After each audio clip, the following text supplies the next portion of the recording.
같이 기도하고 말씀 생각하십시다. 하나님 아버지 감사합니다. 오늘 오후도 저희들이 믿음으로 모여 하나님께 또 예배를 드리고 오전에도 예배 드리고 오후에도 예배 드리고 하나님의 날로 구별하여 주일을 하나님께 예배 드리는 거룩한 성회의 날로 구약부터 지켜오듯이 오늘날에도 풍성한 은혜를 받은 이 신약에도 이 날을 주일을 구별하여 기쁨과 즐거움으로 모여 예배를 드리게 하시고 또 성경 말씀을 읽고 해석하며 묵상케 하시니 감사합니다. 하나님께서 우리에게 주신 것은 예배의 형식을 받으시는 것보다 하나님의 말씀에 귀를 기울이고 하나님의 말씀을 믿고 하나님의 말씀을 행하는 것을 주께서 원하시고 기뻐하시는 줄을 잘 알고 있습니다. 하나님께서 이 시간도 은혜를 주시고 부족한 종에게 하나님 말씀을 바르게 해석하고 또 바르게 증거할 힘을 주시고 또 모든 사랑하는 교우들의 심령에 주를 사모하는 마음을 주셔서 하나님을 사모하고 하나님의 말씀을 사모하고 성경 말씀을 바로 깨닫기를 사모하고 하나님 말씀을 읽고 공부하고 묵상하고 연구하는 것이 즐거움이 되게 하여 주시고 하나님의 진리의 지식이 더하는 것이 기쁨이 되고 복이 되게 하여 주시기를 소원합니다. 하나님의 영, 진리의 영께서 우리 가운데 계셔서 지도하옵소서. 예수님의 이름으로 기도하옵나이다. 아멘. 아멘.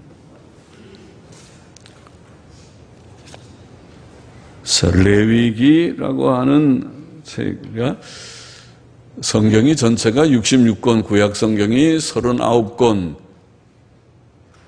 히브리어 성경으로는 22권이나 24권 뭐 그렇게도 합니다.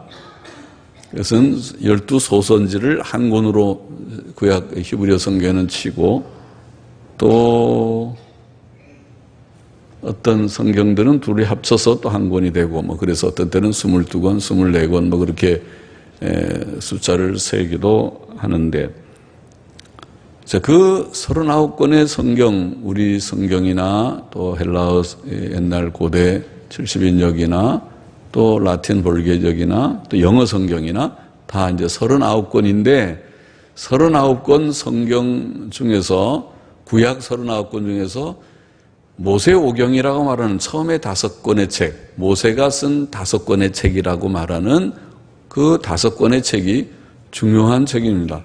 그러니까 성경 안에서의 또 성경과 같습니다. 아니 뭐 성경이 다 성경이지 성경 안에 성경이 따로 있는 건 아니지만은 원래의 성경, 그러니까 구약시대 역사서에서 나오는 그들이 성경이라고 말하는 성경은 모세오경입니다. 처음에 모세의 율법책이라고 불리는 책입니다. 그러니까 마치 신약 27권 중에서 마태, 마가, 누가, 요한복음 4권의 책을 우리가 기본적으로 중요하게 여기죠. 그 다음에 나오는 사도행전도 중요하고 역사책이지만은 그 다음에 로마서부터 나오는 14권의 바울 서신 중요하죠. 바울 서신 중에서도 중요성에 따라서 로마서라고 하는 성경이 처음 쓰여지진 않았지만 데살로니가 전서나 갈라디아서 같은 것이 먼저 쓰여졌겠지만은 그런 로마서를 맨 먼저 넣은 것은 중요성에 따라서 쓴 것입니다. 로마서 중요성하고 고린도전서, 고린도후서 상당히 중요한 그런 내용이 담겨 있고 이렇게 이제 중요한 대로 순서대로 나와 있습니다. 다 중요하지만은 예수님이 직접 말씀하신 사복음서가 중요하다는 것은 이의가 없습니다. 예수님을 믿어야 구원받는 것이니까. 그죠?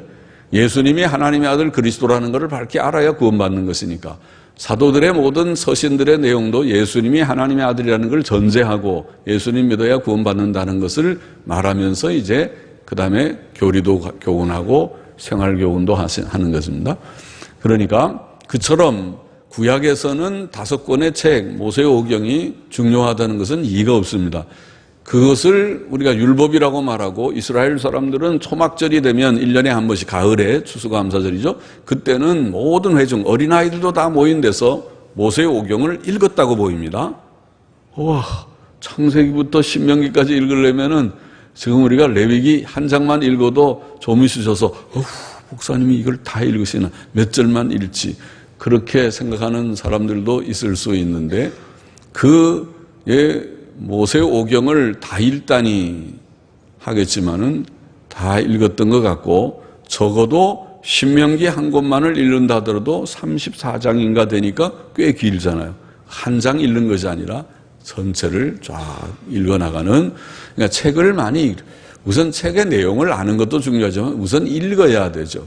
읽지도 않고 책도 읽지 않고 해갖고 되겠습니까? 요즘 또 교회의 풍조처럼 목사들이 성경 하나 읽어놓고 성경은 해석하지 않고 엉뚱한 예화나 잔뜩 하고 나서 나중에 교훈을 좀 주고 그렇게 하면 성경 얘기를 하기는 한 것일진 몰라도 그렇게 해서 어느 세월에 성경 전체 66권을 다 공부하겠습니까? 공부 안 해도 되는 것입니까? 안 해도 되는 책을 왜 하나님이 주셨습니까? 그렇잖아요. 그러니까 일단은 말씀을 듣는 것도 중요하지만은 성경을 읽으셔야 되고 성경의 66권 말씀을 우리가 좀 익숙하는 게 좋고 그런 성경의 내용을 잘 개인적으로도 읽고 가정적으로도 읽고 자꾸 읽어야 돼. 성경을 안 읽는 것이 제일 문제죠. 그 다음에 성경을 읽고 그 내용을 목사들이 조금 설명해서 그 뜻이 혹 본인이 읽어서 다 터득하면 됐죠. 거기 뭘 더 할 것이 있어요. 그러나 이제 성경을 본인들이 읽지만은 잘 깨닫지 못하는 부분이 혹 있으면 그것은 이런 뜻입니다. 목사도 다 이해하지 못합니다. 앞서간 사람들도 다 이해하지 못합니다. 박윤선 목사님이 성경 주석을 다 쓰셨지만은 그분이 다 이해하는 것은 아니고 어떻게 어려운 부분은 주석도 안 하고 넘어간 부분도 있고 어려운 난제들을 또 주석하기도 하고 했습니다. 또 칼빈 선생이나 유명한 성경을 주석을 한 사람들이 다 그들의 주석이 다 100% 맞다고 그러는 것이 아닙니다.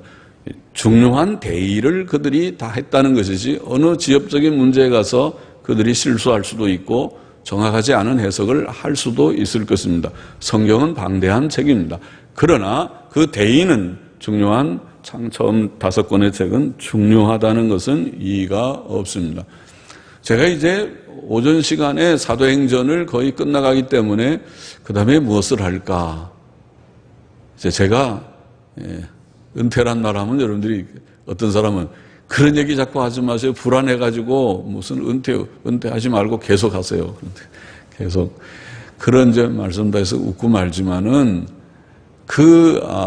이제 은퇴라는 것을 좀 이렇게 염두에 두면서 무엇을 남은 몇 년 동안에 무엇을 할까 생각하면서 구약의 중요한 모세오경은 한번 해야 되겠다. 아무리 시간이 없어도 모세오경은 다시 한번 해야 되겠고 그 다음에 모세오경 끝나고 역사서도 쭉 한번 하면 좋지만 그 너무 많은 내용을 하다 보면은 또 앞으로 20년 해야 될지 모르니까 은퇴가 안 되니까 그는 모세오경 하고 그 다음에 남은 시간은 이제는 서신서들 로마서는 많이 하긴 했지만 로마서를 또 하든지 고린도전서부터 시작해서 마지막 계시록까지를 한번 서신서를 전부 한번 해야 되겠다. 그렇게 하면 아마 은퇴 때가 되지 않겠는가 그런 생각을 해봅니다. 그런데 여하튼 그거는 뭐 이미 강에서도 다 만들어 놓고 또 상당히 녹음된 것도 있고 하지만 녹음된 거는 계속 수정 좀 해서 다듬고 조금 더 가지를 치고 좀 더 분명하게 하고 큰 대의가 막 바뀐 것은 없지만은 그래도 다듬어 가면은 나중에 참고되는 책은 하나쯤 있고 책이 사실은 남는 거는 성경밖에 안 남고 성경에 관한 조금 그저 참고되는 주석이나 강해 정도만 남을 것입니다. 그 외에 기타 설교집들은 많이 있어도 그거 다 일일이 참조할 수 없고 너무 복잡하고 하지요. 그러나 우리가 필요할 때는 성경은 늘 주야로 묵상하고 성경 읽다가 어려우면 조금 주석책 찾아보고 저도 제 책꽂이에는 매튜 풀이라고 하는 1640몇 년경에 쓴 주석책을 꽂아놨는데 3개. 제 책이랑 비슷해요. 신구약 강해 3권처럼. 근데 깨알같이 쓴 책이지만은 너무 유명한 책이고 매튜 헨리의 주석과 더불어 매튜 풀의 주석은 역사상 유명한 책이고 스폴전 목사님 같은 훌륭한 설교자가 자기가 주석을 꼽으면 첫째 매튜 헨리, 두 번째는 매튜 풀 주석을 꼽는다고 말할 정도로 그런 책을 앞에다 놓으니까 읽다가 뭘 조금 어려우면 한번 꺼내서 풀은 뭐라고 얘기하셨는가 뒤져보 보고 그 흉내 내느라고 저도 강해서를 3권으로 깨알같이 좀 했는데 눈이 아프죠. 그러나 성경 읽다가 뭐라면 꺼내서 뭐라고 했지? 저도 간혹 제 강해서를 펼쳐보고 그때 그렇게 설교했지. 그 은혜다, 감사하다. 그렇게 확인하는 때가 있습니다. 그럼 이제 그걸 다듬어서 자꾸 이제 강해도 신약 강해 벌써 수정판 이번에 2판 했고 좀 다듬으면 은퇴할 때 되면 다시 또 3판 수정판을 또 만들지도 모르겠어요. 여하튼 수정해 놓으면 그 다음에 이제 저는 더 이상 강단에 서지 않지만은 여러분들이 성경 읽다가 궁금하면 강해서 한번 펼쳐서 그런 말씀이 있구나 참고할 수 있지 않겠는가.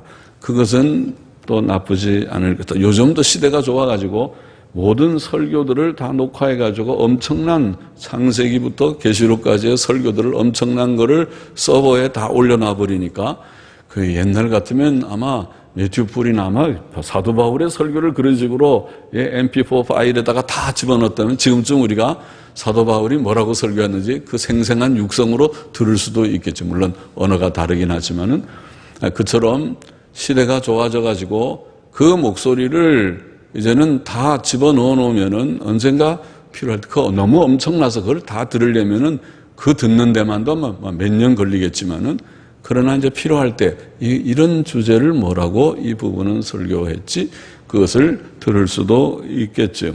그래서 서버도 만들어서 MP4 파일을 잔뜩 아마 수백 개, 수천 개의 파일을 다 집어넣어놔서 언제든지 꺼내볼 수 있게 클릭만 하면은 스마트폰 몇 번만 치면은 그 파일을 언제든지 들어가지고 몇 장, 무슨 책, 몇 장, 몇 절의 설교 들을 수 있게 시대가 그렇게 됐습니다만. 자, 1절, 2절 보십시다. 레위기는 1장부터 10장에서는 제사에 대한 내용이 좀 나오고 11장부터 마지막 장까지는 거룩에 대한 내용이 나옵니다. 그래서 레위기라는 말은 레위 지파 사람들의 그런 어떤 사역에 관계되는 일들을 기록한 책이라고 보이죠. 레위기죠. 레위 지파의 그런 책처럼 제목이 되어 있습니다.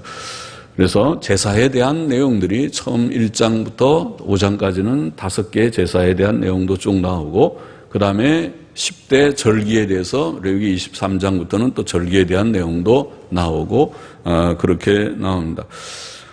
먼저 1장의 번제에 대한 말씀이 나오는데 좀 보십시다. 여호와께서 회막에서 모세를 부르시고 회막은 하나님께서 이스라엘 백성과 만나시는 장소이었습니다. 회막은 예수 그리스도를 상징합니다. 하나님께서는 예수님을 믿는 우리를 구원하셨고 성령으로 우리 안에 오셨습니다. 오늘 우리가 회막과 같고 성전과 하나님과 우리가 만난 곳이 되었습니다. 예수 그리스도의 피를 뿌려진 자들, 예수님을 믿고 그 속죄의 피뿌림을 받은 자들 속에 성령님이 하나님의 영이 우리 가운데 오셔서 성전을 삼으시고 그래서 회막 안에서 모세를 부르시듯이 하나님께서 오늘날도 우리 가운데 계셔서 성경 말씀을 통해서 성경 말씀과 성령의 역사로 항상 둘은 같이 갑니다. 성경과 성령의 역사는 서로 따로 가지 않습니다. 오늘날 이상한 성령운동 한다는 성령운동, 은사운동 이상한 사람들이 예수님은 제쳐놓고 말씀의 교리와 바른 교리는 제쳐놓고 성령을 말하면서 이상한 신비적인 막 활동만 하는 것을 대단한 성령의 역사로 착각하게 만드는데 그것은 아주 잘못된 악령의 역사입니다.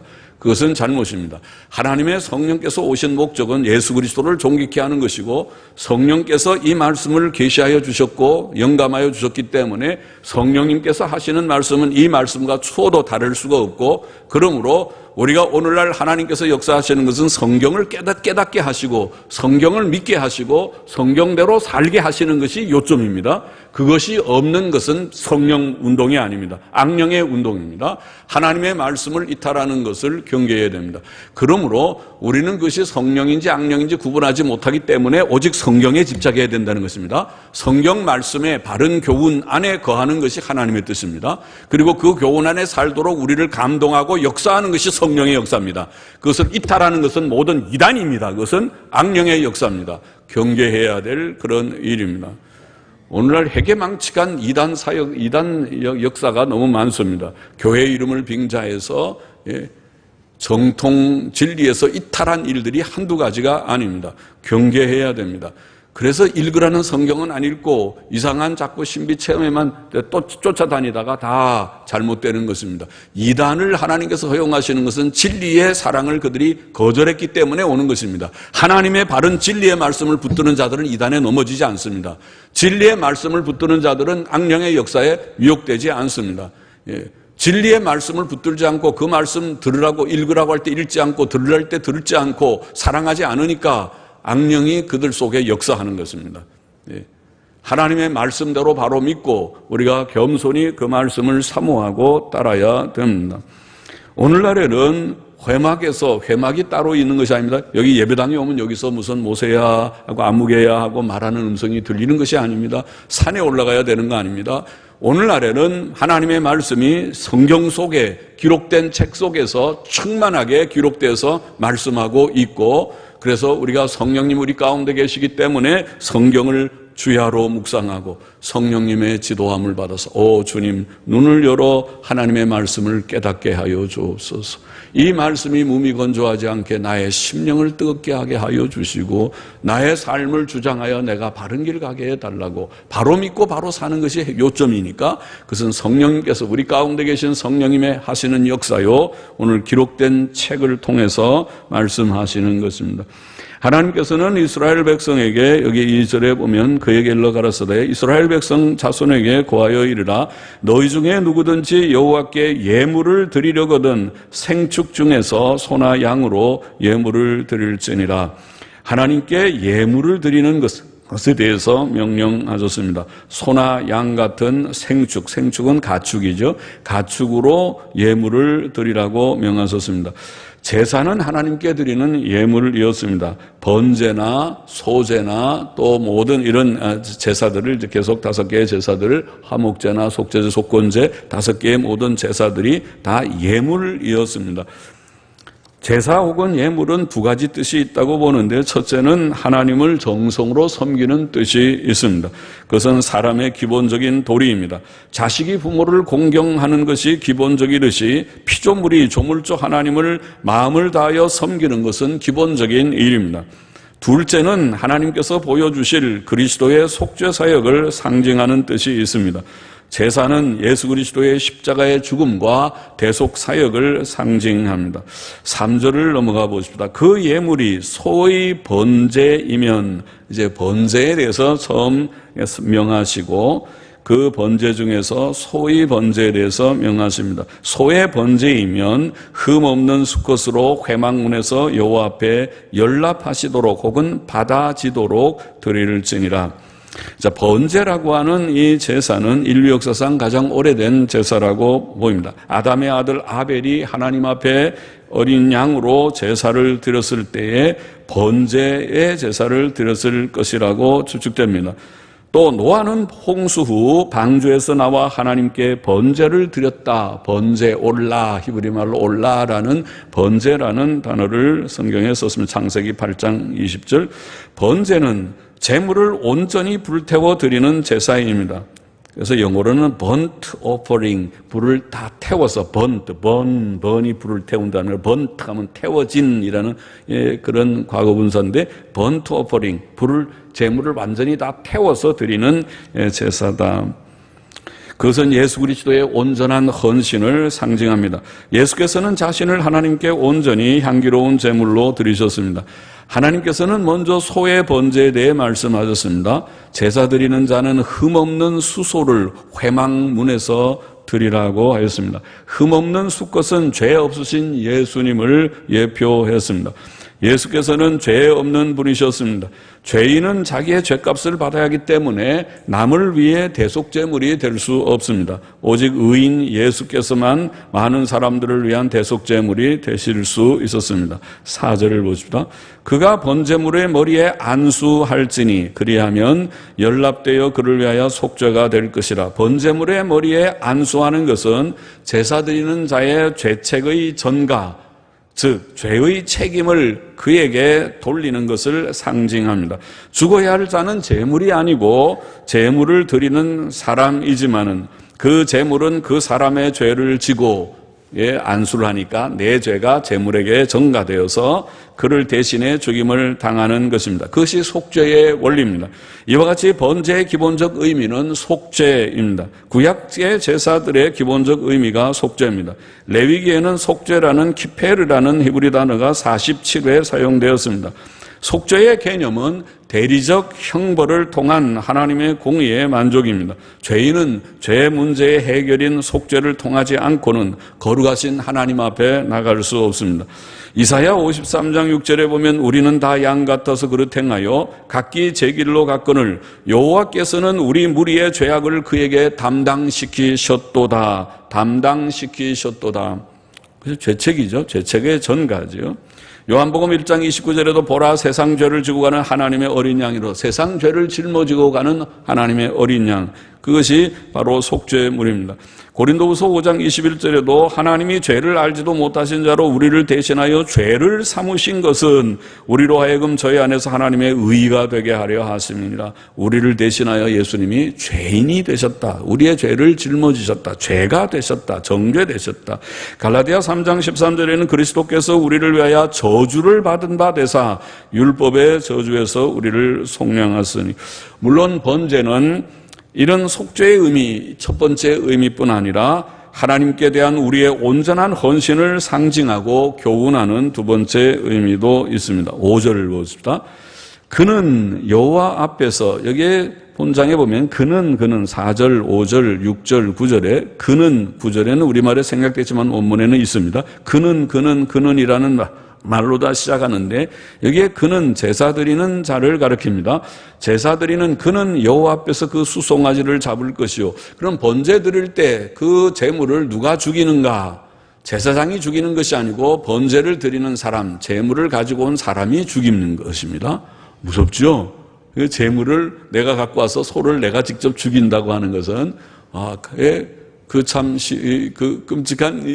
끔찍하다고 하면 좀 너무 과한가요? 우리가 다 뭐 고기 잡아서 먹지만은 내가 짐승을 직접 산 짐승을 죽이는 것입니다. 그래서 그러니까 이제 남자들이 주로 해야 그렇죠. 그래서 수송아지를 죽이고 제사장들은 그 피를 가져다가 죽이고 그 피를 흘려서 피를 담아서 그거를 가져다가 회막 앞 번제단 사면에 뿌리는 것입니다. 본장에 여기에 제사 드리는 자가 이렇게 직접 제물을 죽인다고 하는 이 죽이는 일을 통해서 제사 드리는 자는 죄값은 죽음이로구나. 내가 지금 죄 문제 때문에 짐승을 하나 가져왔는데 내가 죽이는 것이구나. 죄값은 죽음이라는 걸 깨닫고 또 짐승이 자신을 대신하여 죽는구나. 내가 죽어야 되지만 내가 죽지 않고 짐승이 죽는구나. 두 가지를 배우는 거죠. 죽이면서 죄값은 죽음이다. 짐승이 대신해서 죽는다. 그것을 깨달으면서 제물을 죽이게 될 것입니다. 그리고 제사장들은 번제물의 피를 회막 문 앞에 있는 번제단 사면에 뿌려야 했습니다. 여러분들이 성전 구조를 보면 성소와 지성소가 있고 그 성소뜰 바깥뜰에 있는 번제단이 있죠. 번제단. 그래서 이제 바깥에서 문 열고 들어오면 번제단이 제일 먼저 보이고 그다음에 성소 문을 열고 들어가야 성소가 되고 그거는 제사장들만 들어갈 수 있고 그다음에 지성소는 1년에 한 번씩 대제사장만 들어갈 수 있죠. 그런 구조로 되어 있습니다. 피를 사면에 뿌리라. 피는 생명이죠. 피는 생명입니다. 피가 별로 많은 양이 아니라고 그러죠. 피가 그렇게 많지 않아요. 사람 속에 피가 그렇게 많은 양은 아니지만은 피가 생명입니다. 피가 없으면 죽습니다. 피 흘림은 죽음을 상징합니다. 죄값은 죽음이기 때문에 제물의 피 흘림은 제물이 나 대신 피를 흘린다는 것이 바로 속죄를 상징하는 것입니다. 레위기 17장 11절에 보면 육체의 생명은 피에 있음이라 내가 이 피를 너희에게 주어 단에 뿌려 너희의 생명을 위하여 속하게 하였나니 생명이 피에 있으므로 피가 죄를 속하느니라 그렇게 말씀했습니다. 예수 그리스도의 피는 많은 사람의 죄사함을 위해 흘려졌습니다. 마태복음 26장 28절 말씀 누구든지 그를 믿는 자는 죄사함과 구원을 얻습니다. 피는 제단 사면에 뿌려져야 했습니다. 단 사면에라는 원어는 번제단 위 사방에라는 뜻일 것입니다. 킹제임스 성경 옛날 영어 성경의 번역대로 또 뿌린다는 원어 자라크는 듬뿍 풍부하게 뿌린다는 뜻입니다. 헬라어 70인역은 붓는다라는 헬라어로 번역했습니다. 그러니까 그냥 우리가 뿌리는 것은 조금 뿌리는 것이 아니라 듬뿍 뿌리는 것, 마치 부어 붓듯이 뿌리는 것을 말합니다. 십자가에 달리신 예수께서 양손과 양발, 머리와 옆구리에서 피를 줄줄 흘리셨습니다. 성막의 기구들은 위에서 보면 만일 우리가 위에서 성막을 내려다본다면 앞에서 볼 때 십자가 모양과 같습니다. 입구에서 보면 십자가 모양과 같이 되어 있는데 예수님께서 십자가 위에 달리셔서 피를 흘리십니다. 그러면은 십자가 맨 밑으로 다 흘러내리겠죠. 그 십자가 밑이 바로 번제단과 같은 곳입니다. 번제단의 그 단 위에 피가 흥덩하게 듬뿍 뿌려지게 되는 것입니다. 6절을 보십시다. 그는 또 그 번제 희생의 가죽을 벗기고 각을 뜰 것이요 제물을 드리는 자는 그 번제물의 가죽을 벗기고 토막을 내어야 했습니다. 각을 뜬다는 말은 토막 내는 거죠. 토막으로 자르는 것을 말합니다.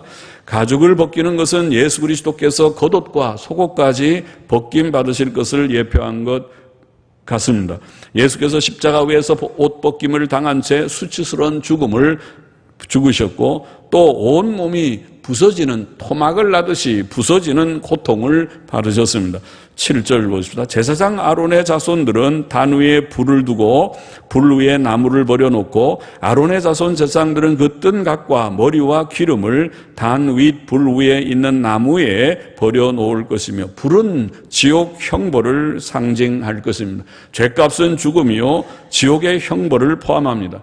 죄인은 영원한 지옥 형벌을 피할 수 없으나 지옥 형벌을 받아야 할 죄인 대신 속죄 제물이 번제단 위에서 불태워지는 것입니다. 물론 이것은 예수 그리스도와 그의 십자가 대속 사역에 대한 상징입니다. 예수께서는 우리를 대신하여 십자가 위에서 하나님의 진노의 잔을 마셨습니다. 그것은 단지 육체의 고난과 죽음 정도가 아니고 죄인을 대신한 하나님의 공의의 형벌이었습니다. 그것은 지옥 형벌의 잔이었습니다. 십자가에 달리신 그에게 하나님께서는 일반 순교자에게 베푸신 은혜와 위로조차도 주지 않으셨습니다. 하나님께서는 그에게 진노의 불을 쏟으셨습니다. 예수께서는 나의 하나님 어찌하여 나를 버리셨나이까 라고 부르짖었습니다. 그가 십자가 위에서 당하신 6시간의 고통은 택자들의 모든 죄에 대한 하나님의 공의의 형벌을 당하신 지옥 형벌의 고통이었을 것입니다.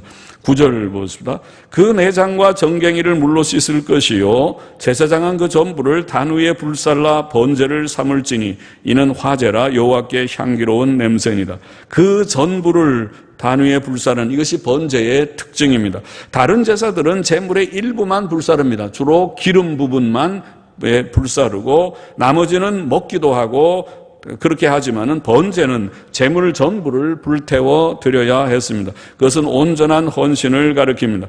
예수께서는 우리를 위해 자신을 온전히 드리셨습니다. 그의 죽음은 번제이었습니다. 그는 십자가 위에서 그 몸과 물과 피와 생명을 우리를 위해 내어주셨습니다. 그것이 우리에게 속죄와 구원이 되었습니다. 여기에 기독교의 중심이 있습니다. 죄인을 위해 속죄 제물이 되신 분은 하나님의 아들 예수밖에 없습니다. 예수 그리스도께서는 십자가의 죽으심으로 우리의 구속과 의와 거룩과 생명이 되셨습니다. 번제물은 여호와께 향기로운 냄새가 됩니다. 십자가의 죽음으로 이루신 예수 그리스도의 온전한 헌신과 대속 사역은 하나님의 완전한 공의와 풍성한 사랑의 뜻을 이루신 충성되고 향기로운 사역이었습니다. 성도의 온전한 헌신도 그러할 것입니다. 빌립보서 4장에 보면 바울은 성도들의 사랑의 전도 헌금을 하나님께서 받으실 만한 향기로운 제물이요 하나님을 기쁘시게 한 것이라고 말했습니다. 자, 10절부터 13절은 만일 그 예물이 떼의 양이나 염소의 번제이면, 앞에는 지금 소의 번제를 말했고 두 번째로 양이나 염소의 번제를 말하는데 규정은 똑같습니다. 예, 그러니까 더 우리가 읽지 않아도 내용이 비슷하고, 단지 짐승을 잡는 곳이 단 북편에서, 곧 번제단 북편에서 여호와 앞에서라고 표현되었습니다. 그것은 소의 경우도 마찬가지였을 것입니다. 14절부터 17절은 세 번째로 새의 번제, 새를 가지고 번제를 드리는 산비둘기나 집비둘기로 드리는 번제에 대한 말씀이고, 이것은 가난한 사람들을 배려한 규정입니다. 그러니까 가난한 사람들은 소로 번제 드릴 수 없고, 또 양과 염소도 어떤 때는 부담이 되고, 그럴 때에 집비둘기나 산비둘기, 새를 가지고 번제를 드릴 수 있도록 규정하신 것입니다. 새의 번제물은 제사장이 그것을 단으로 가져다가 그 머리를 비틀어, 가져온 사람이 죽일 것이 없이 그는 제사장이 직접 비틀어서 단 위에 비틀어 끊고 단 위에 불사르고 피는 단 곁에 흘리라고 되어 있습니다. 멱통은 멀떠구니, 그래서 먹이 주머니, 새는 먹이 주머니가 있죠. 그 더러운 것은 아마 그 깃털들이라고 번역되어야 할 것 같습니다. 레위기 1장의 교훈을 우리가 정리해 보십시다. 첫째로, 우리는 우리를 위해 번제물이 되신 예수 그리스도를 믿고 감사해야 하겠습니다. 이 번제는 예수님을 상징하는 것입니다. 번제는 온전한 헌신으로 우리의 죄를 대속하신 예수 그리스도의 사역을 상징합니다. 예수 그리스도께서는 죄 없는 자로서 우리의 죄를 담당하셨습니다. 십자가 위에서의 그의 피 흘리신 죽음은 우리에게 속죄가 되었습니다. 예수께서는 우리의 의가 되셨습니다. 우리는 구주 예수 그리스도를 그러므로 믿고 감사해야 하겠습니다. 둘째로, 우리는 예수 그리스도를 본받아서 하나님께 온전히 헌신하는 자들이 되라는 뜻이 있습니다. 아까 그랬죠. 번제는 첫째는 예수님을 상징하지만은 둘째로 우리가 하나님 앞에 온전히 드리는 온전한 헌신을 상징하기도 한다. 그건 예수님 본받는 것이죠. 예수 그리스도께서는 우리를 위하여 온전히 자신을 주시고 또 우리에게 온전히 우리의 몸을 드리기를 교훈하십니다. 로마서 12장 1절에 말씀했죠. 내가 하나님의 모든 자비하심으로 너희를 권하노니 너희 몸을 하나님이 기뻐하시는 거룩한 산 제사로 드리라. 이는 너희의 드릴 영적 예배니라. 감사한 말씀이죠. 예. 주께서 우리를 위하여 모든 것을 다 주셨으니 이제 우리 차례라, 그 말이죠. 우리가 주님을 위해서 무엇을 할고 생각할 차례다. 여러분은 무엇 하시겠습니까? 여러분 어떻게 인생을 살아오셨습니까? 우리는 어떻게 살아왔습니까? 그것을 스스로 묻고 대답할 차례다. 주님은 우리를 위하여 온전하게 헌신해서 번제물이 되셨는데 하나도 남김없이 몽땅 다 번제물과 같이 바쳐지셨는데, 오늘 저와 여러분, 우리는 주님을 위해서 무엇을 하였고 또 무엇을 하고 있고 무엇을 할 것인가 스스로 질문해야 되겠습니다. 셋째로, 우리는 하나님께 향기로운 냄새가 되는 삶을 살아야 하겠습니다. 번제는 하나님께 향기로운 냄새라 그랬어요. 향수 같은 향기로운 것은 냄새가 좋은 거죠. 냄새가 그 냄새가 안 좋아. 냄새가 안 좋다는 그런 냄새도 있지만 그 냄새가 참 좋은데, 그런 것과 같이 우리가 번제물은 실제로도 냄새가 좋을 거예요, 여러분. 여러분, 우리가 지나다니면서 보면 고깃집들에 고기를 이렇게 막 굽고 하면 그 기름기도 있고 막 고기 하면 냄새가 다 좋잖아요. 돈 있으면 들어가서 사 먹고 싶은 마음이 들려고 그러잖아요. 그거 비슷하게 사실은 번제물은 사람이 냄새를 맡을 때도 냄새가 좋았을 것이라고 봅니다. 그러니까 좋은 냄새, 그리고 그런 코를 자극하는 냄새가 아니라 그 상징하는 바가 하나님 앞에 거룩하게 드려지는 우리 주님 예수 그리스도께서 온전히 자신을 헌신하셔서 우리를 죄에서 건져주시는 속죄 사역을 이루시는 그의 그 고귀한 그 사역, 그 삶을, 그 죽음을 우리가 생각할 때 하나님 앞에서 참 향기로운 우리 하나님 아버지께서 보실 때 아들아, 아들 예수야, 네가 십자가에 죽은 그 죽음으로 택자들을 이렇게 구원하고 많은 사람들이 구원을 얻었구나. 너를 통해서 이렇게 많은 사람들이 오늘도 나를 섬기고 말씀 공부한다고 저 합정동 교회도 봐라. 오후에도 그렇게 와서 졸은 사람 한 사람도 없이 그래도 어려운 레위기 1장 하는데 다 열심히 진지하게 듣고 있는 것을 봐라. 이것이 다 네가 십자가에서 흘린 그런 대속 사역의 결과니라. 그렇게 생각하시겠죠? 그러면 하나님이 마음이 얼마나 기쁘시겠어요? 참 기분이 좋다. 향기로운 냄새와 같다 하실 거 똑같이 우리의 생이 우리가 주님 앞에 온전히 헌신해서 주님의 일을 위해서 우리가 귀하게 쓰임받을 때, 바쳐졌을 때 온전한 헌신과 선한 봉사를 우리가 하게 될 때에 하나님께서 우리를 보시고 뭐라고 그래요? 내 마음이 참 좋다. 냄새가 참 좋다. 그래서 향기로운 냄새가. 우리가 죄나 짓고 악을 행하면은 하나님께서 진노하시고 근심하시고 내가 매우 마음이 불편하다, 불쾌하다 그러시겠죠. 그러나 그렇지 않고 우리가 바로 살게 되면 하나님께서 기뻐하십니다. 그것이 아까 빌립보서 4장 18절 제가 인용했지만은 에바브로디도 편에 너희에게 준 것을 받음으로 내가 풍족하니 이는 받으실 만한 향기로운 제물이요. 빌립보 교회가 사도 바울의 전도 사역을 위해서 그들이 귀한 전도 헌금을 보냈을 때에 사도 바울이 한 말이죠. 그 전도 헌금은 곧 하나님께서 받으실 만한 향기로운 제물이요 번제물과 같으다 그랬어요. 번제물뿐 아니라 다른 제물들도 향기로운 제물들이에요. 그래서 하나님 앞에 바쳐진 향기로운 제물이요 하나님을 기쁘시게 한 것이라. 뭐 헌금만 그렇겠습니까? 우리의 생이, 우리의 온전한 헌신, 선한 봉사의 삶을 하나님께서 보시면서 기뻐하시고 그것은 향기로운 제물이로다. 그렇게 여기실 것이라는 말씀이죠. 그래서 우리의 생이 주님을 본받아, 주님, 번제는 우리 주님의 십자가 대속 사역을 가리키는 것이지만은 우리도 본받아서 주님께 온전히 헌신하고 내가 주님을 위해서 산다고 하더라도 내 가치가 뭐 대단하지 못하지만은 주의 억만부제 일을 내가 쫓아가지 못하지만은 그러나 우리도 온전히 헌신하고 또 선한 봉사의 삶을 삶으로써 우리의 생을 결산할 때 암흑의 인생 결산표를 하나님 앞에 낼 때 향기로운 냄새를 내는 삶이었다.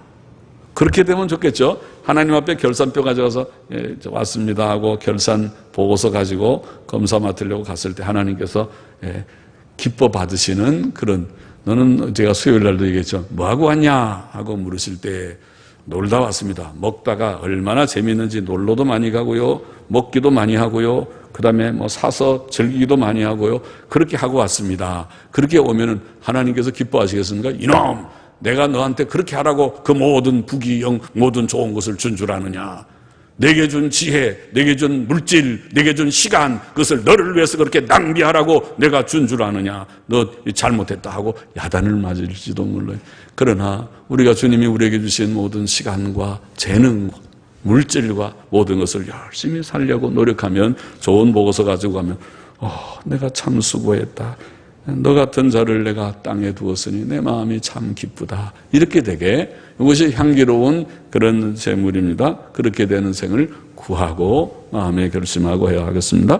기도하십시다. 하나님 아버지, 오늘도 번제와 같은 우리들 되기를 원합니다. 예수님은 우리에게 번제와 같은 속죄 사역을 통해서 우리를 구원하여 주셨으므로 우리가 예수님 믿고 구원을 받아 싸우며 그리고 이제 주님을 본받아서 우리도 온전한 헌신을 하고 선한 봉사일을 함으로 향기로운 제물과 같이 주 앞에 드려지는 우리의 귀한 생이 되게 하여 주시기를 소원하고 굳은 결심을 모두에게 주시고 혹 아직도 예수 믿지 않은 자들이 우리 가운데 있으면 정말 회개하고 예수님을 영접하여 구원을 받는 복을 주시기를 원하옵고 예수님의 이름으로 기도하옵나이다. 아멘. 아멘.